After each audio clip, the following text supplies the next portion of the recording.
Hello students, welcome to my YouTube channel. आज की video में हम समझेंगे पाइथन प्रोग्रामिंग के अंदर बिटवाइज ऑपरेटर्स के बारे में। इसके पहले हम लोगों ने arithmetic operators, relational and logical operators के बारे में जाना था। उसकी वीडियो मैं आई बटन पर लिंक कर दूंगा, जिससे आप लोग देख सकते हैं। आज की वीडियो में हम लोग इन ऑपरेटर्स के बारे में समझेंगे।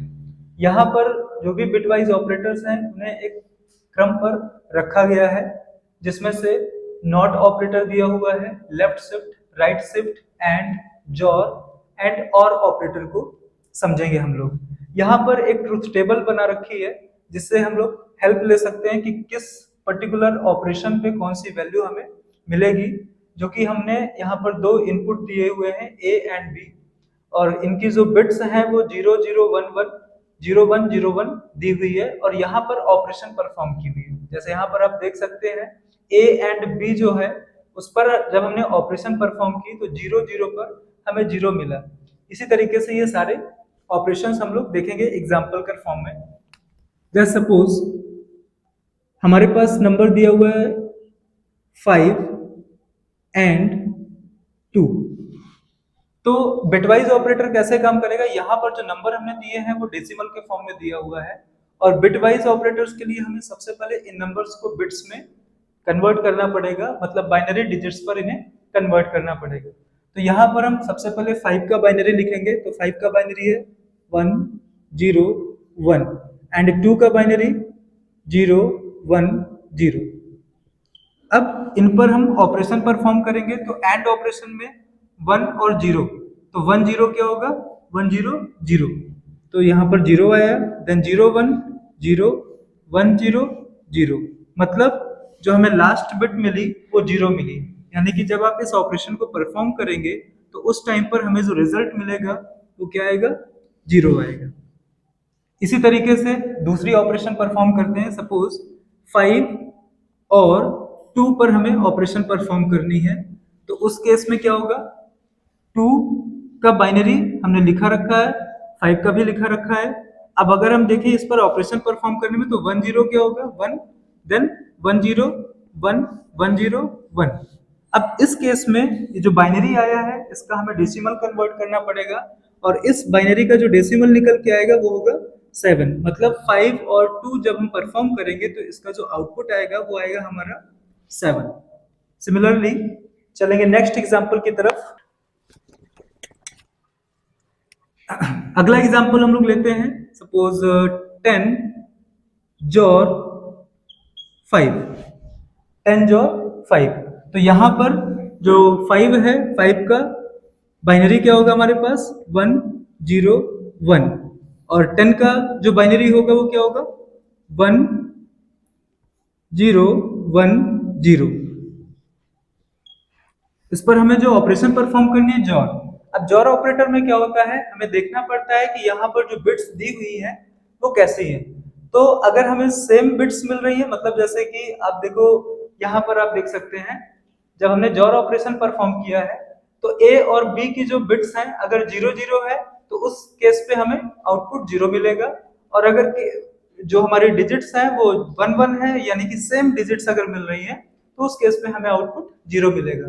बाकी अगर डिफरेंट बिट्स मिल रही है, जैसे आपने देखा यहाँ पर 1 0 है, यहाँ पर 0 1 है, तो इस केस में हमें आउटपुट जो मिलेगा वो 1 मिलेगा। तो यहाँ पर भी हम लोग इस ऑपरेशन को परफॉर्म करेंगे।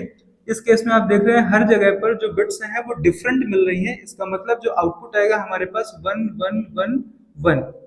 और जब हम इस बाइनरी को कन्वर्ट करेंगे तो उधर पर जो हमें डेसिमल नंबर मिलेगा वो होगा 50। तो इस तरीके से हम इन सभी बिटवाइज ऑपरेटर्स को चेक कर सकते हैं, और कौन सी वैल्यूज हमें कैलकुलेट करनी है इसके लिए हम इस ट्रुथ टेबल की हेल्प ले सकते हैं।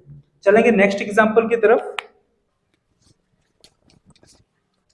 नेक्स्ट एग्जांपल हम लोग यूज करते हैं लेफ्ट शिफ्ट ऑपरेटर का और राइट शिफ्ट ऑपरेटर का।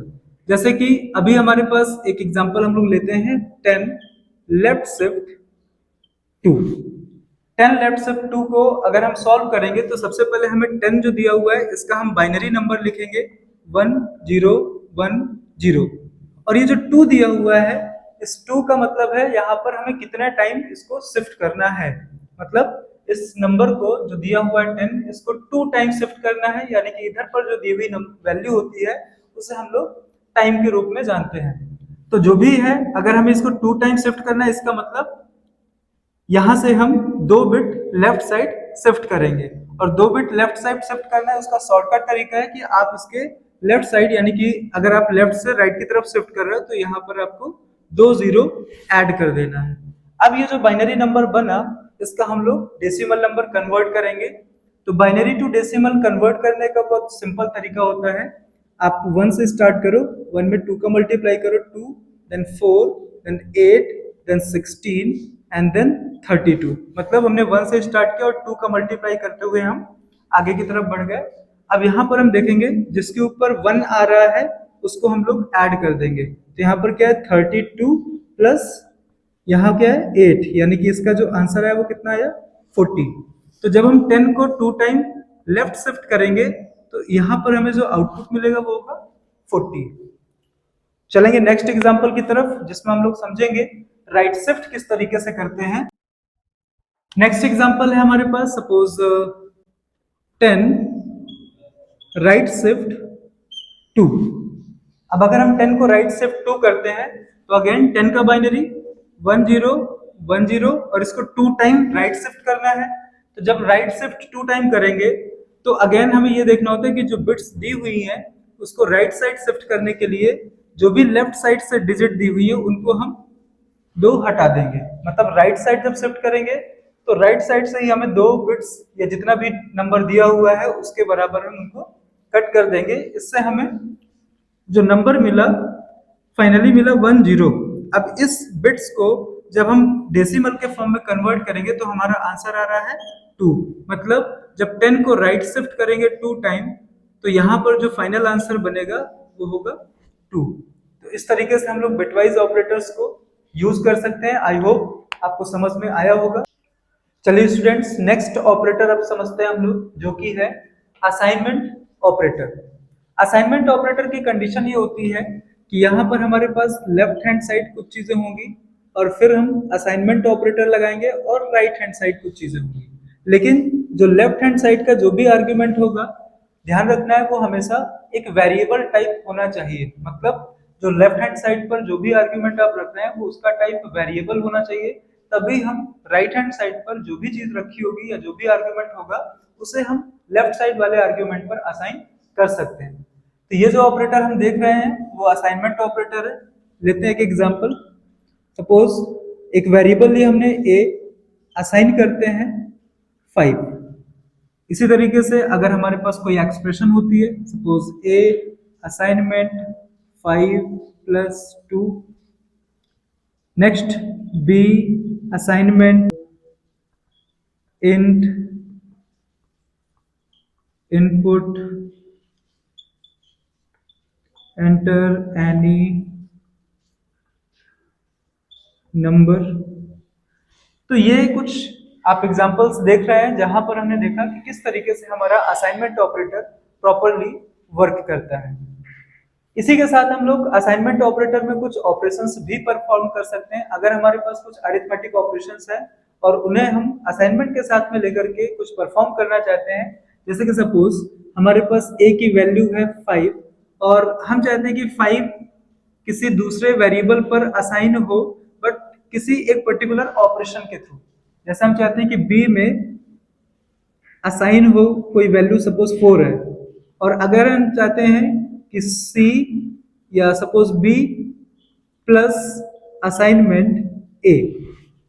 अगर हम इस एक्सप्रेशन की बात करें तो यहां पर आप देख रहे हैं कि a में जो वैल्यू है वो है 5, b की वैल्यू जो है वो है 4, और जब हमने a को b में असाइन किया हुआ है तो यहाँ पर हमने एक ऑपरेटर यूज किया हुआ है प्लस। मतलब a की वैल्यू असाइन तो होगी b में, लेकिन उससे पहले वहां पर एक ऑपरेशन परफॉर्म होगी, दैट इज एडिशन। तो यहाँ पर जो वैल्यू असाइन हो रही है b में वो पहले b के साथ में एडिशन ऑपरेशन परफॉर्म कर रही है, आफ्टर दैट उस पर असाइन हो रही है। मतलब b की जो फाइनल वैल्यू होगी वो होगी 5 प्लस 4 मीन्स 9। इस तरीके से हम कई असाइनमेंट ऑपरेटर्स का यूज कर सकते हैं जो किसी पर्टिकुलर ऑपरेशन पर बेस्ड होगा, और उसके लिए अलग अलग तरह के ऑपरेशंस का हम यूज कर सकते हैं। आई होप ये ऑपरेटर आपको समझ में आया होगा। Thank you.